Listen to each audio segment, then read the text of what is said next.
কি বন্ধুরা, সবাই ভালো আছেন তো? তো বন্ধুরা দেখুন, আজকে যে রেসিপিটা আমি আপনাদের সাথে শেয়ার করছি সেটা হচ্ছে রুই মাছেরই একটা রেসিপি, কিন্তু এই তরকারিটা হবে জাস্ট একদম বিনা তেলে, মানে একদম তেল নেই। তো হ্যাঁ, মাছটা ভাজতে গেলে অবশ্যই তেল লাগবে, কিন্তু সেখানেও কিন্তু আমরা অয়েল কাটিং করেছি, মানে যেটা ছাঁকা তেলে মাছ ভাজা হয় সেটা ছাঁকা তেলে না ভেজে জাস্ট অল্প তেলেই ভাজা হয়েছে। বাট তরকারিটা কিন্তু ছিল একদম সুপার টেস্টি। তো চলুন রেসিপিটা শেয়ার করি।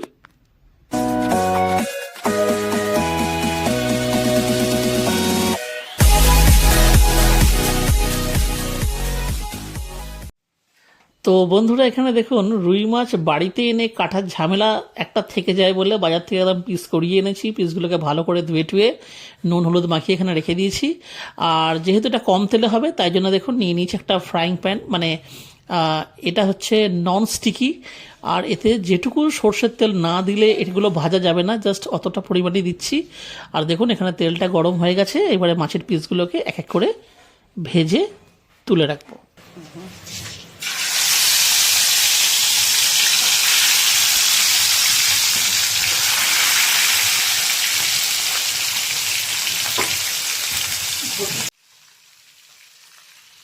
তো এখানে দেখুন এক পিঠ করে ভালো করে ভাজা হয়ে গেছে, এগুলোকে জাস্ট একটু উল্টে পাল্টে দেবো।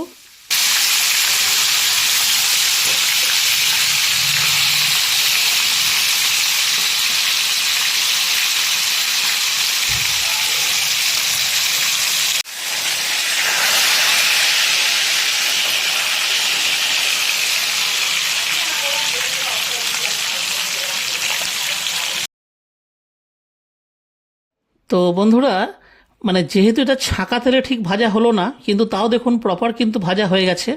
আর সেহেতু ভাজতে সময়টা একটু বেশি লেগেছে, একদমই বেশি নয়, একটু লেগেছে। তো দেখুন পিসগুলো মোটামুটি ভাজা হয়ে গেছে। আর এই পিসগুলোকে আমরা আলাদা থালাতে তুলে রাখছি। ঠিক একইভাবে আমরা বাকি মাছগুলো কিন্তু ভেজে এইভাবে তুলে নেব।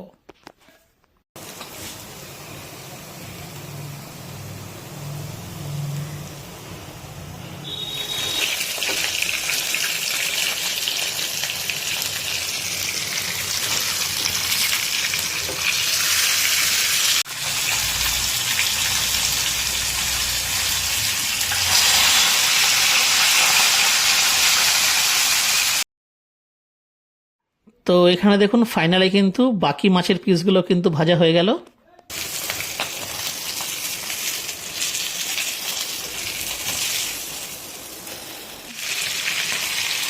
তো বন্ধুরা, এখানে দেখুন দুটো মাছের পেটি ছাড়াও এখানে মাছের মাথা রয়েছে, মানে মাছের মাথার যে টুকরোগুলো রয়েছে এগুলোকে ভেজে এখন আমরা রেখে দিচ্ছি। আর এটা দিয়ে একদিনকে বাঁধাকপির তরকারি তৈরি করব অল্প করে, সেই রেসিপিটাও আপনাদের সাথে শেয়ার অবশ্যই করব।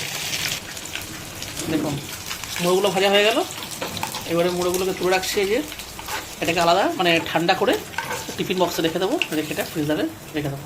ফ্রিজারে নয়, এমনি ফ্রিজের মধ্যেই রাখবো।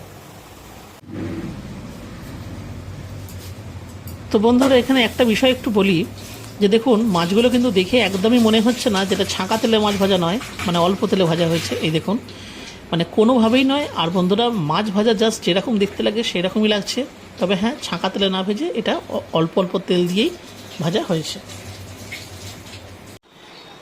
তো বন্ধুরা, এখানে দেখুন আমরা আলুকে ডি সাইজে এইভাবে কেটে নিয়েছি পাতলা পাতলা করে, এই যে। আর এখানে নিয়ে নিচ্ছি টমেটোগুলো একটুখানি কেটে নিচ্ছি, এই যে। না কাটলেও হতো, তবে কেটে দিচ্ছি যাতে আমাদের কাজের একটু সুবিধা হয়।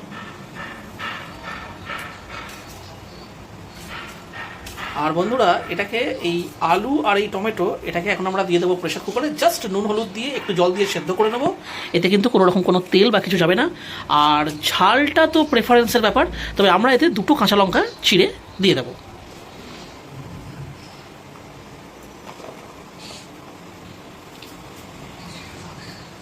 তো বন্ধুরা, এখানে এটা দেখে ঘাবড়াবার কিছু নেই, লঙ্কাগুলো খুব বিশেষ কিন্তু ঝাল নয়, তো সেই কারণেই 5টা কাঁচা লঙ্কা আমরা দিয়ে দিলাম। তো এখানে আমরা কাঁচা লঙ্কাগুলোকে ছিঁড়ে ছিঁড়ে দিয়ে দিচ্ছি, যাতে প্রপার ঝালটা একদম বেরিয়ে যায়, মানে এই তরকারিটার সাথে আর কি মিশে যেতে পারে। দিয়ে দাও, ব্যাস হয়ে গেল। এইবারে এতে দিয়ে দিচ্ছি একটুখানি পরিমাণ মতন জল, এই যে দিয়ে দিলাম জল। এখন বন্ধুরা আমরা এর মধ্যে দিয়ে দিচ্ছি পরিমাণ মতন, দেখুন সামান্য পরিমাণ একটুখানি হলুদের গুঁড়ো, আর এতে দিয়ে দেবো লবণ। ব্যাস হয়ে গেছে। এবারে এটাকে আমরা জাস্ট সেদ্ধ করে নেব। ঢাকনাটা দিয়ে দিচ্ছি।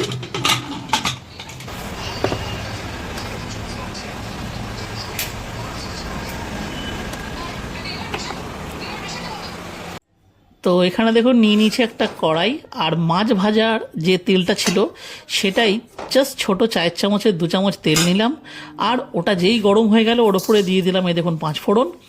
আর জাস্ট কোনো ভাজাভাজি দরকার নেই, আলু টমেটো আর কাঁচা লঙ্কা যে সেদ্ধ করে রেখেছিলাম সেটা এর মধ্যে দিয়ে দেবো।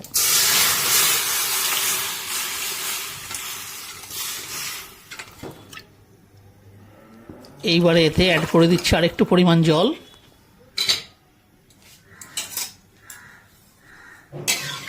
দিয়ে এই যে করে দিচ্ছি ভালো করে মিক্স। এইবারে বন্ধুরা 10 মিনিট ছাড়তে হবে। এই দেখুন ঝোলটা কিন্তু জাস্ট 10 মিনিটেই একদম ফুটে গেছে। আর এই সময়তে বিশেষ আর কোনোই কাজ নেই, লবণটা টেস্ট করতে হবে।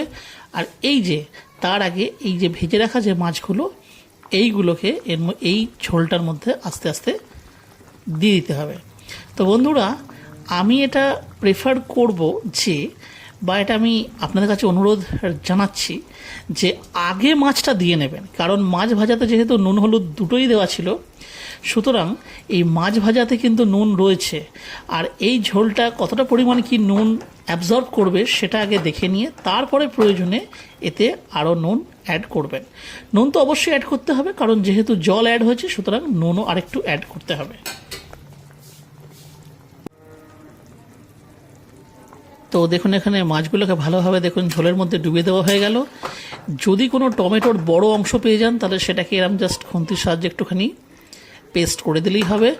আর মাছটা দেওয়ার পরে ওই কয়েকটা আলু একটুখানি কেটে কেটে দেবেন, তাহলে ঝোলটা একটু গাঢ় হয়ে যাবে।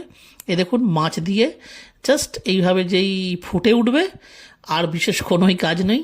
যদিও আপনারা ধনেপাতা খান, এখানে দেখুন গ্যাসের ফ্লেম অফ করে দিলাম। কেন না, এটাকে আর শুধু শুধু ফুটিয়ে লাভ নেই। মাছ দেওয়ার পরে ঝোলটা যেন এরকম খলবল করে ফোটে, আর নামানোর আগে খতম করার আগে এই যে ধনেপাতা কুচি ওপর থেকে এইভাবে ছড়িয়ে দেবেন, দিয়ে একটু স্ট্যান্ডিং টাইম ওটা রাখবেন। তারপরেই গরম গরম ভাতের সাথে এটাকে মাছের স্যুপ বলুন, মানে দেশি স্টাইলের স্যুপ বলুন বা ঝোল বলুন, যাই বলুন, কম তেলে একদম রেডি হয়ে গেল। তো বন্ধুরা আজকের ভিডিওটা তাহলে আমি এখানে শেষ করছি। যদি আমাদের এই রেসিপিটা আপনাদের পছন্দ হয়ে থাকে তাহলে অবশ্যই ভিডিওটিকে একটি লাইক দেবেন। চ্যানেলে যদি কোনো নতুন বন্ধু এসে থাকেন তাহলে অবশ্যই চ্যানেলটিকে সাবস্ক্রাইব করে আমাদের পাশে থাকবেন। তাহলে আবার দেখা হচ্ছে অন্য কোনো ভিডিওতে, অন্য কোনো রেসিপির সাথে। ততদিন পর্যন্ত কিন্তু নিশ্চয়ই ভালো থাকবেন। টাটা। ভাল লাগে